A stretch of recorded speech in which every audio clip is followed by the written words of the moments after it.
देखो, सबसे पहले हम कोई भी स्पेशली अगर हम बात करते हैं इंग्लिश की, किसकी? इंग्लिश की। क्योंकि हमारा मेन यहाँ पे उद्देश्य है वो क्या सीखना है? इंग्लिश। इंग्लिश होता क्या है? इंग्लिश क्या होता है? लैंग्वेज। इंग्लिश एक लैंग्वेज है, भाषा है, ठीक ना। और क्या होता है इससे? हम कोई अपने कोई बात अगर करना हो किसी से, देखो किसी से अपनी आइडिया या अपने विचार या अपने थॉट्स कुछ भी अगर शेयर करना है तो किस तरह से शेयर करते हैं? या तो उसको बताते हैं, जिसे बोलते हैं उससे, ठीक, तब शेयर करते हैं, या तो उसको क्या करते हैं? लिख कर देते हैं, तब। यही दो तरीके से हम लोग कम्युनिकेशन करते हैं। तो कोई भी कम्युनिकेशन के लिए हमें क्या जरूरत होती है? भाषा की जरूरत होती है, ठीक ना। तो भाषा को डिफाइन करने के लिए कि भाषा अगर मान लो कोई तुमसे अगर पूछता है कि भाषा क्या होती है, तो कैसे डिफाइन करोगे इसे, कैसे उसकी परिभाषा कैसे दोगे? तो भाषा, लैंग्वेज जो होता है एक माध्यम होता है। क्या होता है? माध्यम होता है टू एक्सप्रेस, जो बतलाता है आवर इमोशन, अपनी भावों के बारे में, जो तुम्हारे मन में जो भाव है वो, तुम्हारे विचार हैं उसको, जो तुम्हारे थॉट्स हैं उसको, जो तुम कल्पना कर रहे हो या करते हो उसको, या अपने किसी विचार को या अपनी फीलिंग्स को, इन सभी चीजों को किसी अन्य के साथ शेयर करने के लिए हमें एक माध्यम की जरूरत होती है, जिसे हम क्या बोलते हैं? जिसे क्या बोलते हैं? लैंग्वेज। इंग्लिश में बोलते हैं लैंग्वेज, हिंदी में बोलते हैं भाषा। तो इंग्लिश भी एक क्या है बेटा? भाषा है। जैसे मान लो हिंदी हम बात कर रहे हैं, हिंदी बात कर रहे हैं ना, अगर मैं तुम्हें हिंदी अगर नहीं आती तो क्या तुम मेरी बात को समझ पाते? नहीं समझ पाते ना। जो मैं बता रहा हूँ, जो मेरे विचार है इंग्लिश को लेकर या इस टॉपिक को लेकर, जो विचार है मेरे मन में, उस विचार को तुम समझ पाते? नहीं समझ पाते ना, अगर हिंदी नहीं आती तो। उसी तरह सेम उर्दू हुआ, बंगाली हुआ, गुजराती हुआ, मराठी हुआ, कन्नड़ हुआ, या विदेशों की जो लैंग्वेज होती है इंग्लिश, सेम वैसे ही है। इंग्लिश भी एक भाषा है, क्या करने के लिए? लोगों से बात करने के लिए, या अपनी बात को, अपने विचारों को, अपने भावों को दूसरे तक पहुंचाने के लिए, या दूसरों के विचारों को, दूसरे के भावों को, दूसरे के सोच को, दूसरे के राय को खुद जानने के लिए हमें एक माध्यम की जरूरत होती है। किसकी जरूरत होती है? माध्यम। और वो माध्यम क्या होता है? लैंग्वेज। तो लैंग्वेज कुछ नहीं है, एक माध्यम है जिसके तहत हम क्या करते हैं? किसी बात को किसी अन्य के साथ शेयर करते हैं, या उसकी बात को हम जान पाते हैं, ठीक ना। किस रूप में? या तो बात करके, या तो लिखित में, लिख करके। ये दो ही तरीका होता है ना। तो समझ गए बेटा? लैंग्वेज को कैसे डिफाइन करोगे? अगर डेफिनेशन पूछता है तो language is a medium to express our emotion. क्या बोलोगे? Language is a medium to express our emotion, idea, thoughts, imagination, opinion, feelings, ETC. समझ गए बात को? और ये देखो, ये ध्यान देना कि जो लैंग्वेज है इसको सीखते, ये लैंग्वेज कैसे बनता है? कोई भी जो लैंग्वेज हो, चाहे हिंदी हो, जो है ये लैंग्वेज, उदाहरण के तौर पे हम क्या बोल सकते हैं? इंग्लिश। ये क्या है? इंग्लिश हुआ। उसके बाद दूसरा क्या होता है? हिंदी होता है। क्या होता है? हिंदी होता है। उसके बाद क्या होता है? उर्दू हुआ। क्या हुआ? उर्दू हुआ। उसके बाद क्या हुआ? मराठी, बंगाली, जो भी है, ऐसे बहुत सी भाषाएं हैं जिसका हम यूज करते हैं किसके लिए? बात करने के लिए या लिखने के लिए। समझ गए? तो इस लैंग्वेज को पढ़ने के लिए या इस लैंग्वेज का प्रयोग करने के लिए हमें कुछ प्रतीक की जरूरत होती है, और हर भाषा के अलग अलग सिंबल्स होते हैं। किस चीज की हमें जरूरत पड़ती है बेटा? सिंबल्स की। किसी भी भाषा को सीखने के लिए हमें किसकी जरूरत होती है? सिंबल। सिंबल का मतलब प्रतीक। प्रतीक का मतलब प्रतीक, या इसी को हम क्या बोलते हैं? चिन्ह। समझ गए बात को? जैसे ओम की एक बनता है ना, ओम लिखते हो जो, ओम का एक अपना एक अलग चिन्ह भी होता है कि नहीं? देख के जान जाते हो ना, कहते हो ना ये ओम लिखा है। समझ गए? डेल्टा, अगर जब आगे पढ़ोगे तो डेल्टा, अल्फा, बीटा, गामा, ये एक चिन्ह होते हैं, लेकिन पढ़ा उस चिन्ह को क्या बोला जाता है? अल्फा। तो उसी तरह से हम इंग्लिश में, इंग्लिश हमें पढ़ना क्या चीज है बेटा? जैसे क ख ग घ है ना, क ख ग घ, वो हिंदी के क्या है? सिंबल्स है। हिंदी के क्या है? सिंबल्स होते हैं। जिसे हम अल्फाबेट्स के तौर पे भी, तो इंग्लिश में अल्फाबेट्स क्या होते हैं, ए से लेकर जेड तक। इतना तो सब जानता है ना, ए से लेकर जेड तक क्या होता है, ये सिंबल्स है। सिंबल्स मतलब क्या होता है बेटा, प्रतीक या चिन्ह। इसी को हम, इन्हीं को क्या कहते हैं, अल्फाबेट्स बोलते हैं।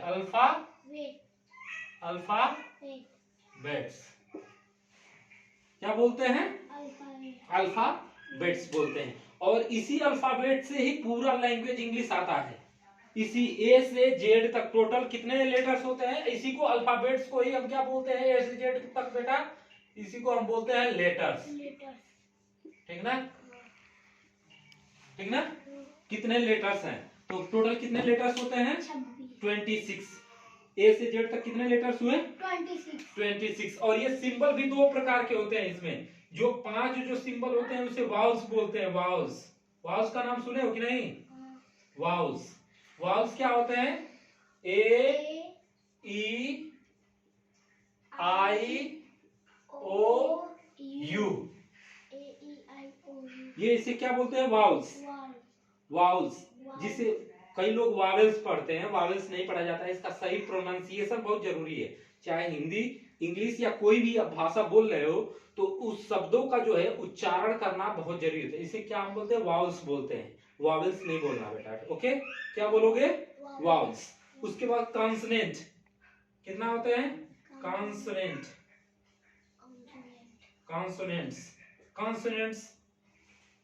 ये कितने होते हैं, 21 हो गए ना। ये कितने हुए, 21। ये कितना हुआ, 5।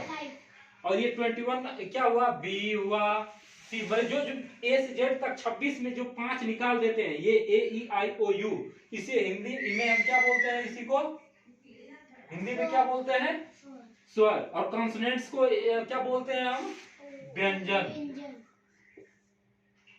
ओके, ये होते हैं। बात समझ गए।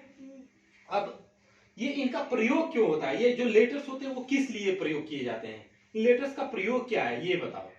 अगर कोई पूछ दिया कि भाई आप ए से जेड तक पूरी दुनिया पढ़ाती है इंग्लिश में, A to Z, A B C D F G H I J K L M N O मतलब जेड तक, ओके, तो इसका प्रयोग क्या होता है, किस लिए प्रयोग किया जाता है, इसका यूज क्या होता है।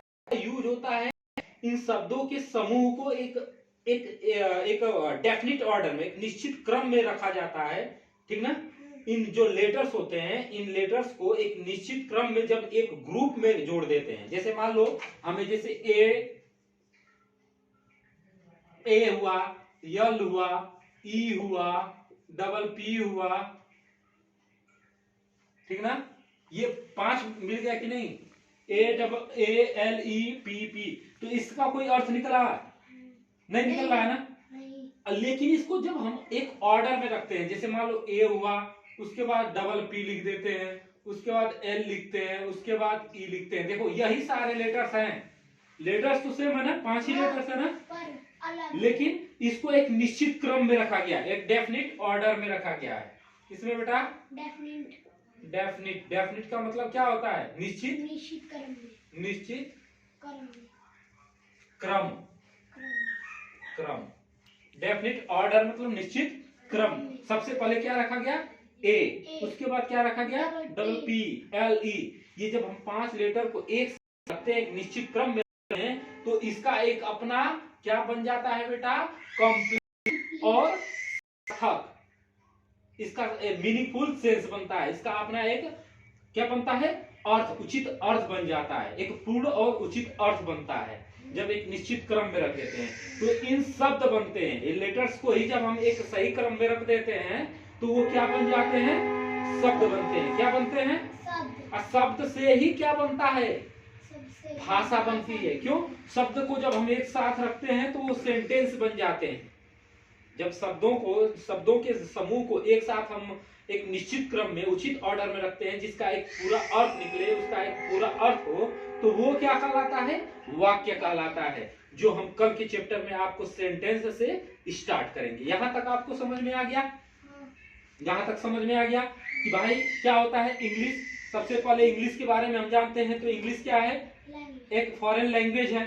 ठीक ना, फॉरेन लैंग्वेज है, खास करके इसका जो ओरिजिन है वो इंग्लैंड में स्पेशली माना जाता है। लेकिन कई ऐसे दुनिया के देश हैं जहां इंग्लिश उनकी एक तरह से नेटिव लैंग्वेज होती है, जैसे ब्रिटिश नेटिव लैंग्वेज, बाकी कई ऐसे लैंग्वेज है। ओके, तो ये लैंग्वेज होती है, वो होता क्या है, वो होता है एक माध्यम होता है। कोई भी भाषा, चाहे हिंदी हो, चाहे इंग्लिश हो, चाहे संस्कृत हो, उर्दू हो, वो हमें बात करने का एक माध्यम है, अपने विचारों को दूसरों के विचारों तक पहुंचाने के लिए, दूसरे तक पहुंचाने के लिए, या दूसरों के विचारों को अपने तक जानने के लिए हमें एक माध्यम की जरूरत होती है। और वही माध्यम क्या कहलाती है, भाषा या लैंग्वेज कहलाती है। और लैंग्वेज, एक और चीज याद रखना कि जो लैंग्वेज होती है उसको पढ़ने के लिए हमें कुछ प्रतीक जानने होते हैं, कुछ प्रतीक या कुछ चिन्ह होते हैं, जिसको हम इंग्लिश में सिंबल्स बोलते हैं। क्या बोलते हैं, सिंबल्स बोलते हैं। और ये सिंबल्स की पहचान होनी हमें जरूरत होती है। तो इंग्लिश में टोटल कितने सिंबल्स होते हैं, ए से लेकर जेड तक 26 लेटर्स होते हैं, जिसे हम लेटर्स भी बोलते हैं। क्या बोलते हैं, लेटर्स बोलते हैं। ओके, अल्फाबेट्स बोलते हैं, लेटर्स बोलते हैं, किसको बोलते हैं, इन्हीं सिंबल्स को ही। और ये सिंबल्स भी दो तरीके के होते हैं इंग्लिश में। इंग्लिश में कितने तरीके के होते हैं, दो तरीके के होते हैं। जो केवल 5 जो होते हैं वो स्वर कहलाते हैं, वावल्स जिसे बोलते हैं। किस, क्या बोलते हैं, वावेल।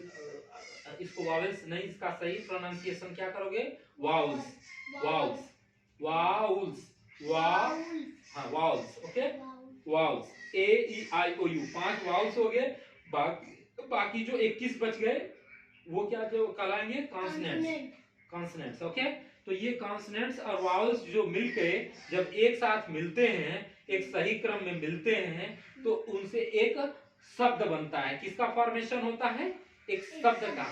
और इन शब्द का प्रयोग क्या करते हैं, जब इन शब्दों को एक निश्चित क्रम में रखते हैं जिससे एक पूर्ण अर्थ निकलता हो। जब एक निश्चित क्रम में रख देते हैं ना, इनका जो अरेंजमेंट है इन शब्दों को, इनका अरेंजमेंट एक निश्चित क्रम में, एक डेफिनिट ऑर्डर में अगर हम कर देते हैं, तो उससे एक क्या बनता है, वाक्य बनता है, जिसका एक अपना पूर्ण अर्थ होता है, उसका एक सेंस निकलता है, मीनिंग। ओके, तो ये क्या कहलाता है, ये सारा सिस्टम है। अब हम कल सेंटेंस के बारे में पढ़ेंगे कि सेंटेंस कैसे, वर्ड तक समझ गए ना, वर्ड तक, कि वर्ड क्या कहलाता है, ए ग्रुप ऑफ लेटर्स। क्या कहोगे, वर्ड को क्या कहोगे, ग्रुप क्या होता है, a group of letter having a complete meaning. Okay, having a complete meaning,